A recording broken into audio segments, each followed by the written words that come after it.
बूढ़ा आदमी और एक औरत। सालों पहले एक गांव में सूरज नाम का किसान अपनी पत्नी के साथ रहता था। किसान बूढ़ा था लेकिन उसकी पत्नी जवान थी। इसी वजह से किसान की पत्नी दुखी रहती थी। वो हमेशा अपने ही जैसे जवान पुरुष से शादी करने की चाहत मन में रखती थी। महिला के मन की बात को एक चोर समझ गया। वो रोज महिला का पीछा करने लगा। एक दिन उसने किसान की पत्नी को ठगने के विचार से उसे एक झूठी कहानी सुनाई। चोर ने कहा, सालों पहले मेरी पत्नी मुझे छोड़कर चली गई थी। अब मैं अकेला हूँ। मैं तुम्हारी सुंदरता पर मोहित हो गया हूँ और तुम्हें अपने साथ शहर ले जाना चाहता हूँ। स्त्री यह सुनते ही खुश हो गई।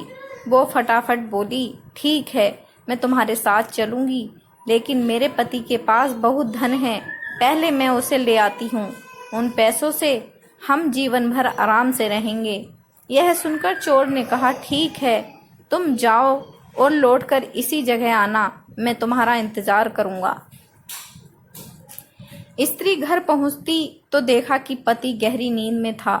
महिला ने सारे जेवर और नकदी को पोटली में बांधा और चोर के पास चली गई। किसान की पत्नी को आते देखकर चोर के मन में हुआ, अब मैं बहुत जल्दी धनवान बनने वाला हूँ। बस अब इस महिला से पीछा छुड़ाने की तरकीब निकालनी होगी। तभी किसान की पत्नी चोर के पास पहुंची। उसके पहुंचते ही दोनों दूसरे शहर की ओर निकल गए। कुछ दूर चलने के बाद रास्ते में एक नदी मिली। नदी को देखते ही चोर को एक तरकीब सूझ गई।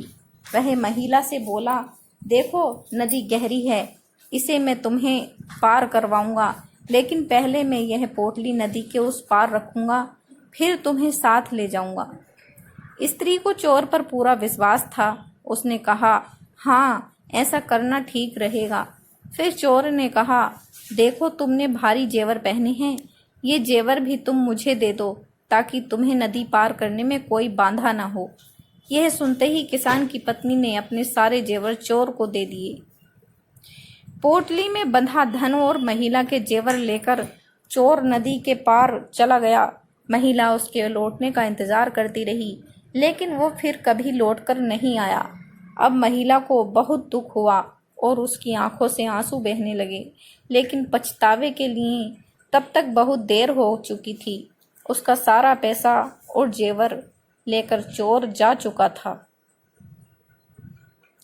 तो कहानी से यही सीख मिलती है, धोखेबाजी का फल हमेशा बुरा ही होता है।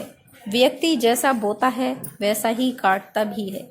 इसलिए कहा जाता है कि हमेशा हर रिश्ते में ईमानदारी दिखानी चाहिए। तो दोस्तों, आपको हमारी ये कहानी कैसी लगी? इसे लाइक और हमारे चैनल को प्लीज़ सब्सक्राइब ज़रूर करना और ऐसी ही प्यारी कहानियाँ सुनने के लिए हमारे यूट्यूब चैनल से जुड़ना। धन्यवाद।